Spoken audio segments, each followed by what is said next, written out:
Hi guys, it's Gwen Fox, and you want to know how to get into flow, that state that's so perfect for you to create on demand.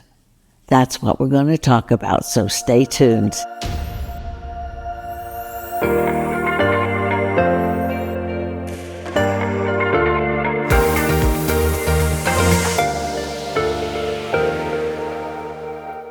Hi, it's Gwen Fox, and I am so happy that you're here. It's fun having you. It's fun being together and sharing, because today we're going to talk about flow.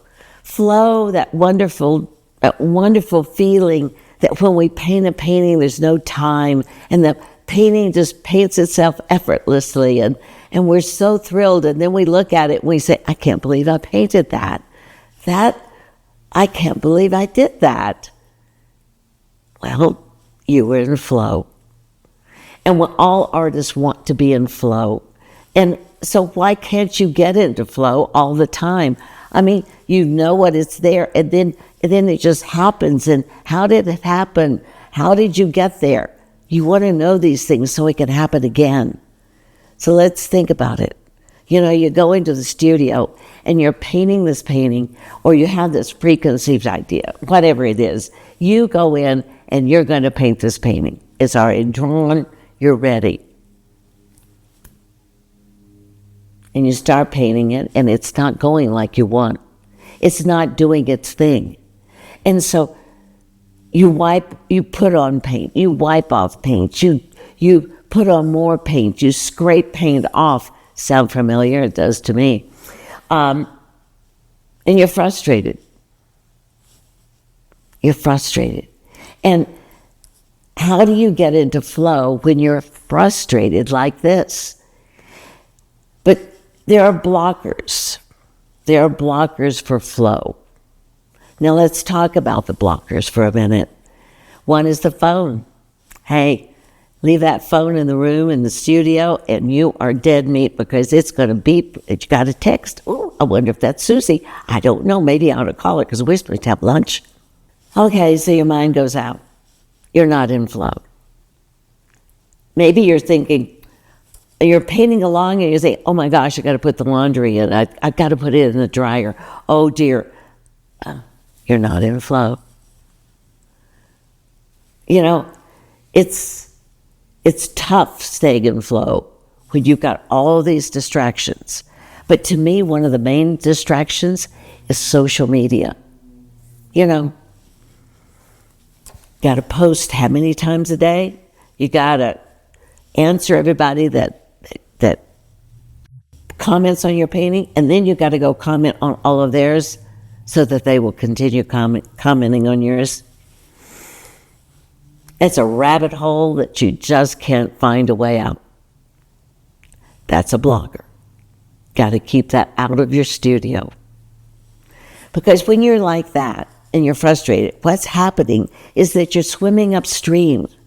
You can't be present with your painting when you're on social media, listening to the phone, or thinking about something else.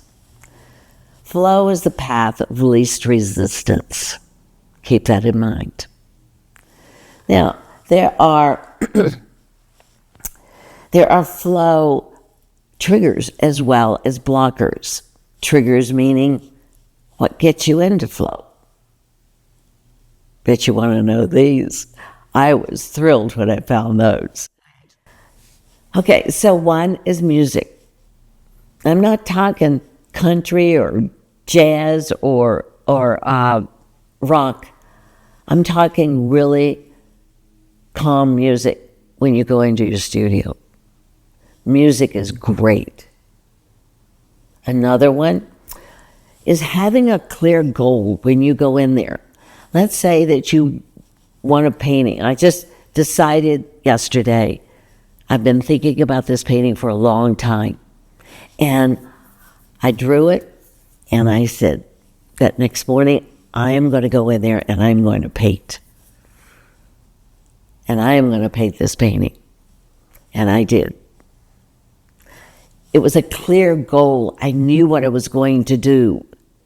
So the key is not to go into the studio and say, well, let's see, what should I do today? I just don't know. Well, if I don't know, maybe I should go talk to Susie. I don't know. It's up to you. Having a clear goal helps. Also, another trigger could be something that you met somebody and they said, I love your painting. It is fantastic. You are such a good artist. I can't wait to see more. And you're thinking, damn, I got to go to the studio. Whoops, I've got to paint. And you go in there and you've got confidence in your painting. And you paint. It's wonderful. Flow state on demand is what we as artists want. So now that you know the blockers, you know the triggers, you know the blockers and what not to do. You know the triggers that are going to help you. This is going to keep you in demand. What a wonderful thing to be able to go into a flow state and be able to paint on demand. The secret is to be totally focused on your painting. To be that means you can't have one of the blockers. So totally focused, your drawing's done. And here's what happens when you're in flow. You paint about 4% better, on a level better than you normally do. That's because in flow, you get to integrate all that you've ever learned. It just kind of comes. And integrating everything that you've learned is key. It's fabulous. Hey, I'm just hoping to live long enough so I can use everything that I've learned. But it's stretching your attention span. It's getting comfortable with being uncomfortable. Remember that. Getting comfortable with being uncomfortable. But now I remember I told you how I would tell you how I get into flow, and I'm going to do that right now. I enter the studio and I put on very, very beautiful music, something that's going to calm me and make everything peaceful. And I stand in front of the painting and I do breathe, and I breathe deeply because I want to calm myself even more. I'm trying to get to the center of who I am. And then after I've calmed myself in front of this blank canvas or this painting that's halfway through or whatever, or paper, then I take a deep breath and I close my eyes and I visually see my legs going to the center of the earth. My eyes are closed.